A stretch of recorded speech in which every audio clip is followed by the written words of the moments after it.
ভক্তজনেরা শুনুন দিয়া মন। ভগবত ভক্তের দ্বারা হওয়া কর্ম বস্তুত কর্ম নয়, প্রত্যুত তার দ্বারা সারাক্ষণ পূজা হয়, কারণ তার প্রত্যেক কর্মে পূজার ভাব থাকে। যার চিত্তে ভগবানের সমাহিত থাকে তাকে সামান্য মানুষ মনে করা উচিত নয়। যেমন লোভী ব্যক্তির দৃষ্টি ধনের উপর নিবদ্ধ থাকে, তেমনি ভক্তের দৃষ্টি ভগবানের উপর নিবদ্ধ থাকা উচিত।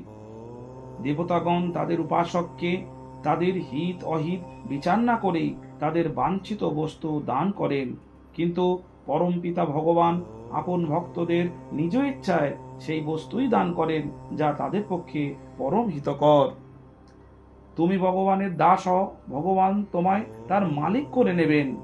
ভগবানের ভক্ত যতই নিচু জাতির হোক না কেন, সে ভক্তিহীন বিদ্বান ব্রাহ্মণের থেকে শ্রেষ্ঠ। ভগবানের হৃদয়ে ভক্তের যত আদর রয়েছে, তত আদর করার মতো সংসারে দ্বিতীয় কেউ নেই। যে ভক্ত নিজের মধ্যে কোনো বিশেষত্ব দেখে না, যার কোনো কিছুতেই অহংকার নেই, সেই ভক্তের ওপর ভগবানের কৃপা বর্ষিত হয়।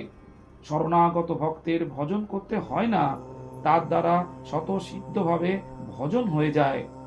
ভক্ত ভগবানকে যে রূপে দেখতে চায়, ভগবান তার ভাব অনুসারে সেই রূপই ধারণ করেন। ভগবত ভক্তকে দেবতা বলার অর্থ হলো তার নিন্দা করা, কারণ তার আসন দেবতাদের থেকেও অনেক উঁচুতে।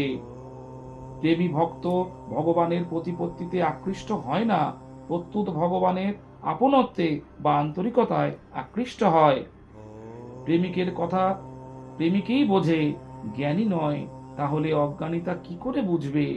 ভক্ত ভগবানের সেবা করে আনন্দ পায়, আর ভগবান ভক্তের সেবা করে আনন্দ পান। আপনারা ভক্তগণ ভগবানের সেবা করুন। ভগবান এই কলিযুগ থেকে মুক্তির পথ বলে দেবেন। তিনি আপনার চাওয়ার মতো, আপনার পাবার মতো সবকিছু আপনার সামনে এনে দেবেন। ভগবানকে নিবিড় করে নিন। নমস্কার।